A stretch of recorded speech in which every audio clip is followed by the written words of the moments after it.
Hi everyone, welcome to Saturdays with the Classics. As you notice, we changed the name of the series to Saturdays.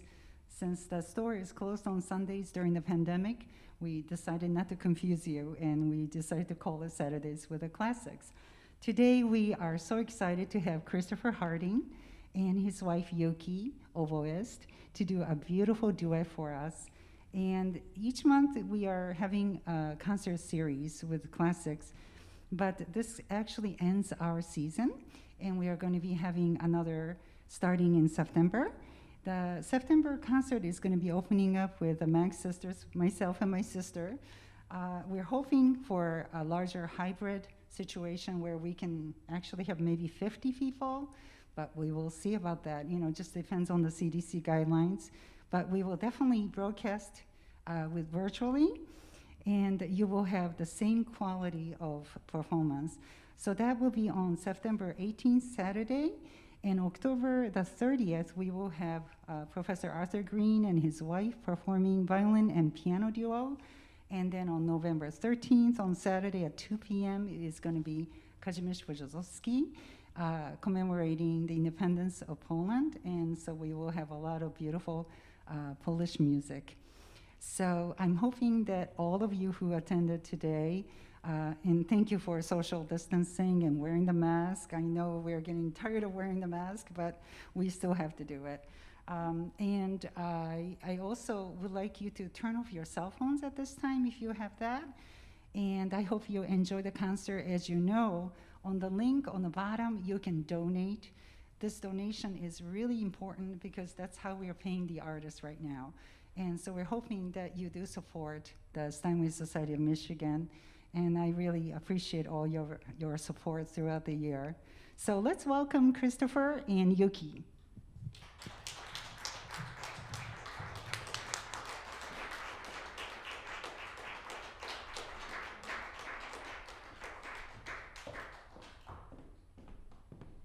All right, thank you everyone for coming. Thank you very much indeed for those of you who are here in person and those who are tuning in via live stream. We have a program for you today that I'm striving to link together as we go along, you will see, but it's comprised mostly of American and English music. We're going to start first with a three-piece suite by a composer named Madeleine Dring, who, despite the fact that she has a rather French-sounding name, was an English composer and pianist, and actually also an actor during the middle part of the 20th century.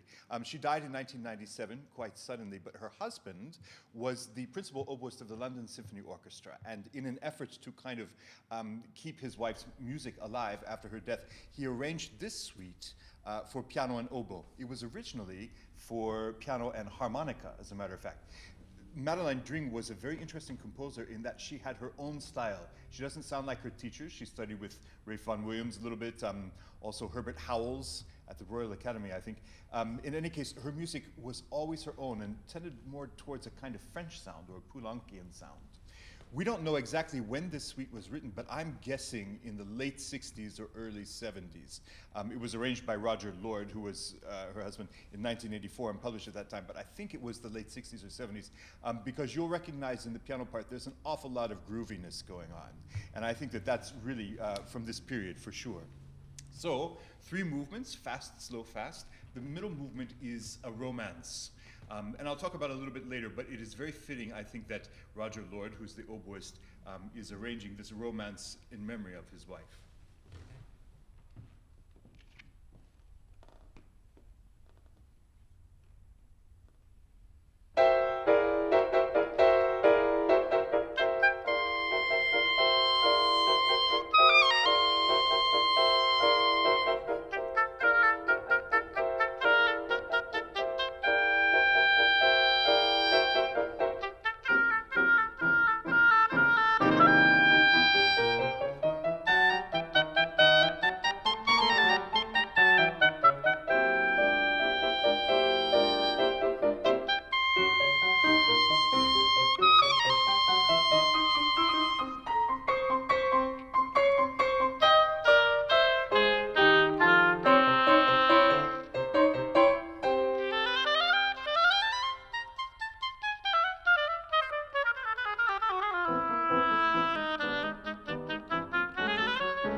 Thank you very much. So, we want to move to America for the second part of the program, or the second piece on the program, I should say. These are 4 excursions for solo piano by Samuel Barber, which were written in the early 40s, between 1942 and 1943. He called them excursions because they're really a kind of trip around the various regions of the United States. The first one, they don't have names particularly, but we can tell the style in which they're written. The first one comes from a kind of boogie-woogie style. And for those of you who don't know, boogie-woogie comes from the 1920s, around the early part of the 1900s, from New York City, actually, where in Harlem, many people couldn't afford their rent, so they came up with an ingenious and very American idea, I have to say. They threw rent parties. They threw a party at which they hired a pianist to come and play dance music, because pianists are cheap, for sure.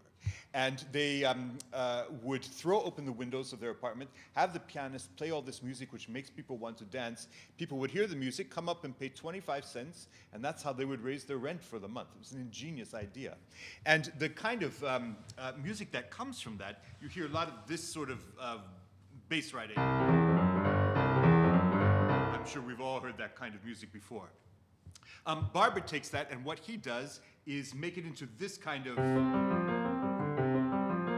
repeating ostinato in the left hand. Okay? The right hand of this kind of music, boogie-woogie music, generally tends to be very virtuosic, progressively so as people get more and more excited as they dance. So that's what you're going to hear in this first kind of movement. When I first started learning this piece, it reminded me very much of a subway train, or a train in any case. And especially at the end, you hear these kind of sonorities, which are very train-like, lots of diminished intervals and so forth. So it's very easy to imagine that in this first piece, we're taking a train from New York City down wherever we're going, and you'll see in the second movement that it's really the deep south where we're headed. I'll talk about each movement as we get to them.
track like that, and you hear all the changes and the switches. Oh, thank you. Thank you. So, second movement, we get down to the Deep South, and there's nothing that sounds like the Deep South except for blues, okay? When I give this lecture around the world, actually, I have to explain what the blues is, and for those of you who don't know, the blues is a kind of song that you can sing if you don't have any money, you ran out of money, you ran out of beer, your girlfriend or your boyfriend left you, then you can sing the blues. Life is just down and out, as it were.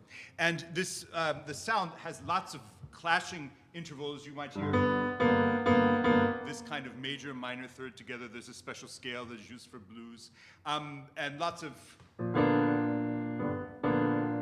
sort of complainy sounds you hear. Because blues is really complaining type of music.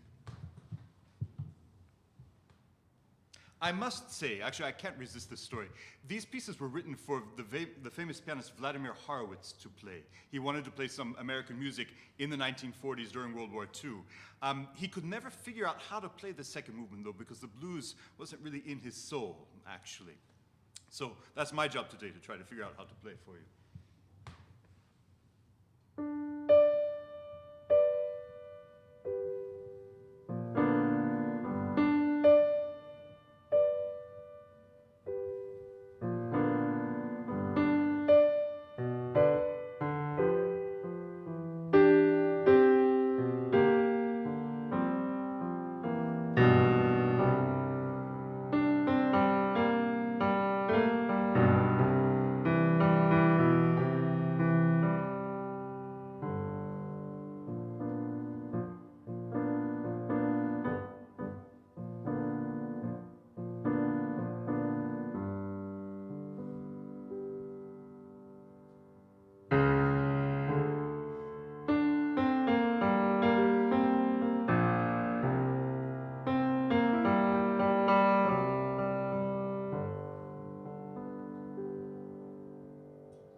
third movement takes us to Texas.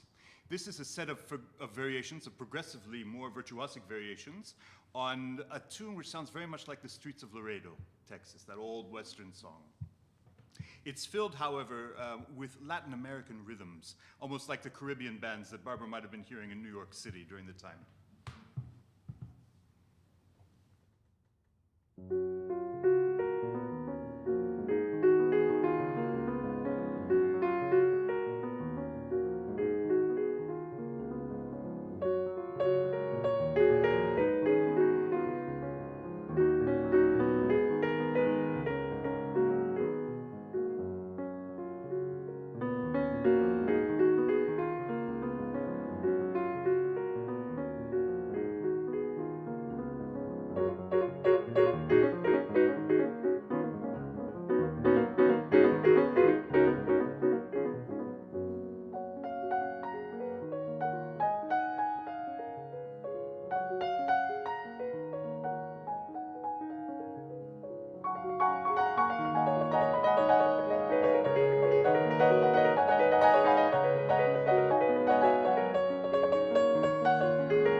For the last piece of the set, I think we get back on the train.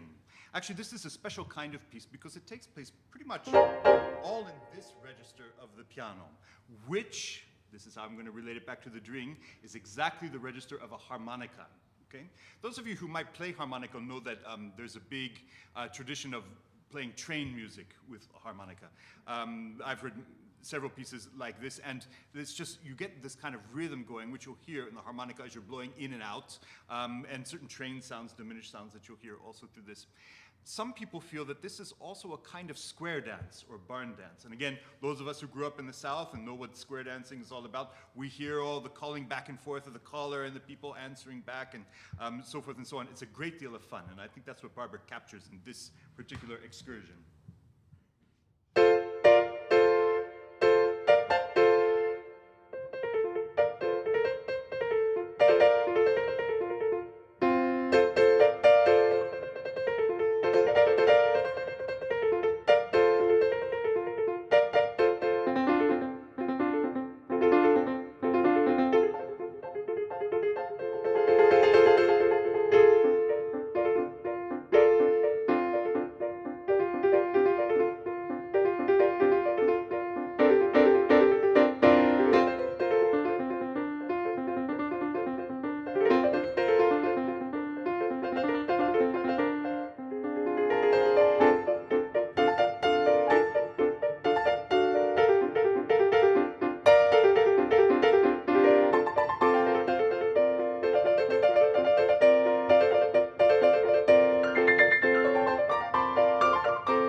Thank you. Thank you very much. Thank you. Thank you very much.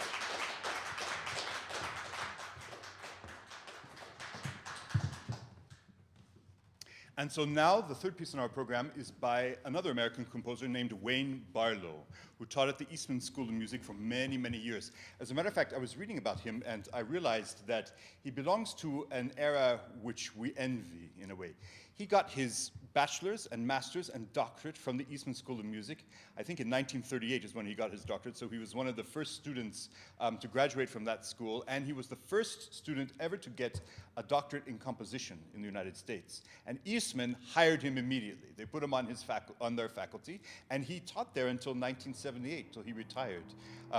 And I said, wow, that must have been a real tradition, because the whole reason that the Moore Building at my school, the University of Michigan, is called the E.V. Moore Music Building, is that E.V. Moore was one of the first students to graduate from the music program at Michigan, and then they hired him immediately, and he became the director at the School of Music for, I think, about 40 years until the 60s. So, I mean, would that it were the case these days where your school would hire you immediately out of your degree. Doesn't happen anymore, unfortunately. Wayne Barlow, this piece, The Winter's Past, I should say that we did program this several months ago, and we had no idea that it was going to be snowing this past Wednesday, as it were.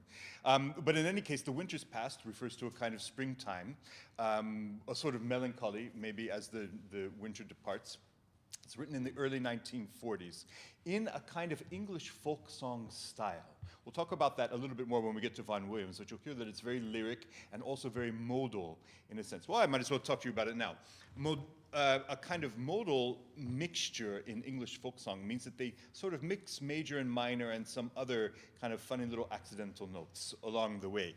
And one of the best examples of that, and the most perfect melody ever written, is Greensleeves, right? We all know.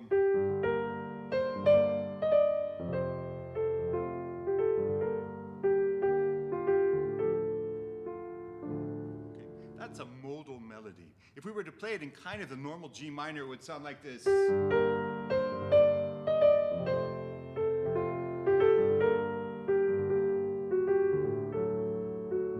Instead of this kind of thing. And then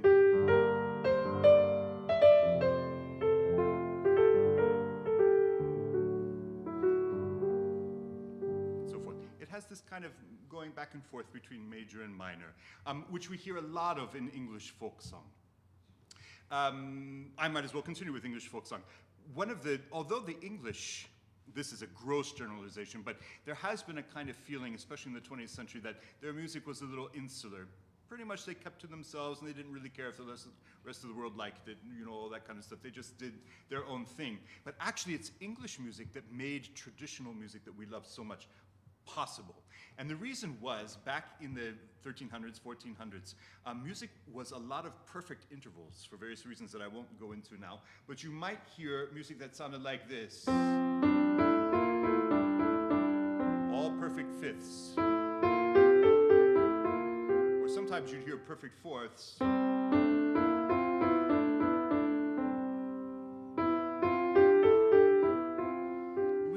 Who said, you know, we really need to add some thirds in that. And made it a rich, lush sound. This is a technique called faux bourdon, where they're adding a kind of false bass. That's a very simplified explanation of that, but it really is an English invention which spread, thank God, across all of European music at this point. And it makes the kind of mellifluous lyricism of English folk song possible. Barlow, who's an American composer, is writing in the 40s in this kind of style, as you will hear.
Next piece on the program, our next to last piece, although one of the shortest pieces I'll play, is the Arabesque by Robert Schumann.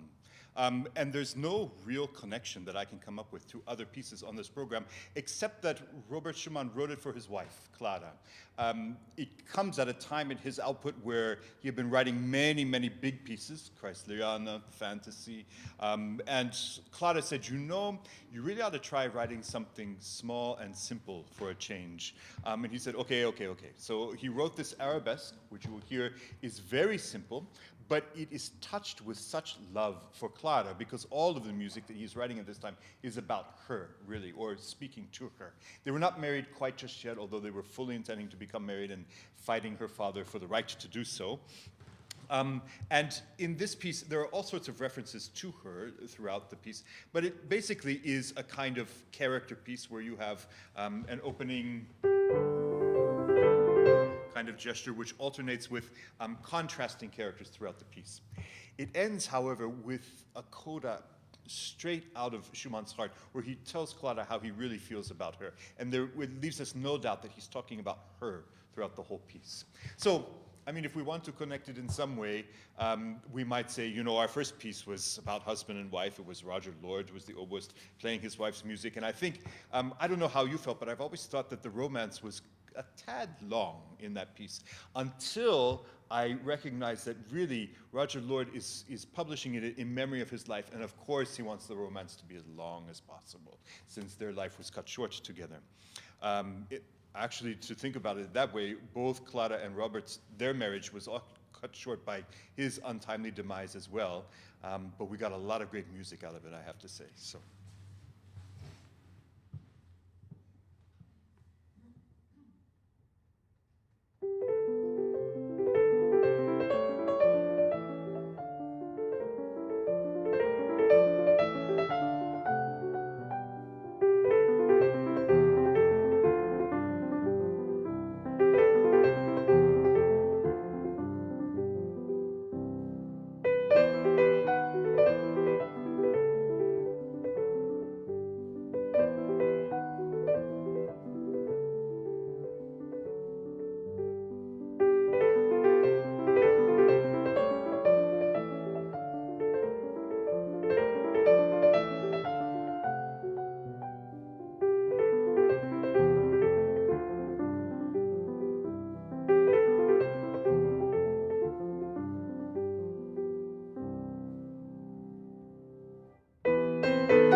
So thank you for allowing me to program that piece for you on this program.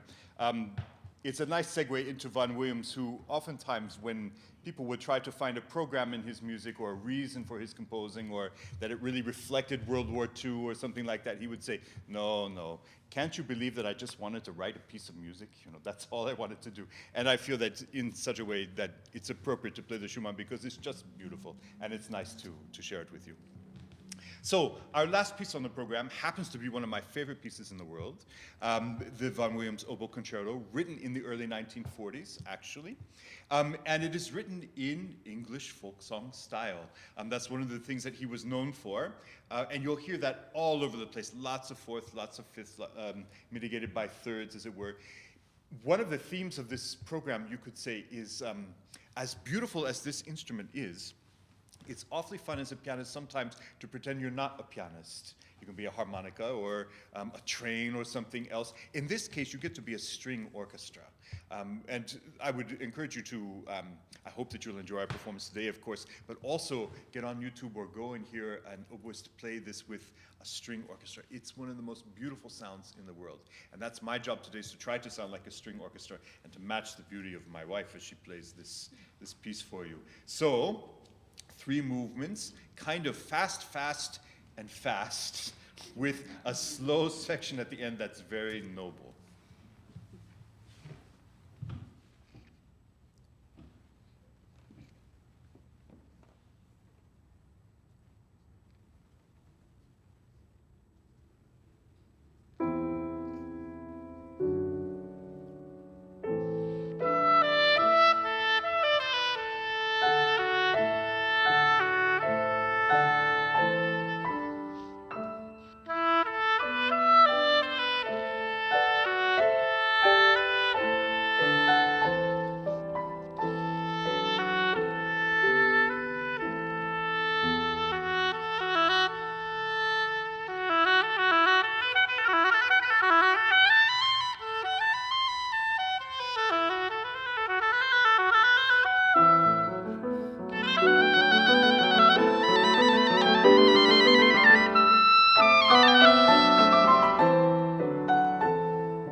Bye.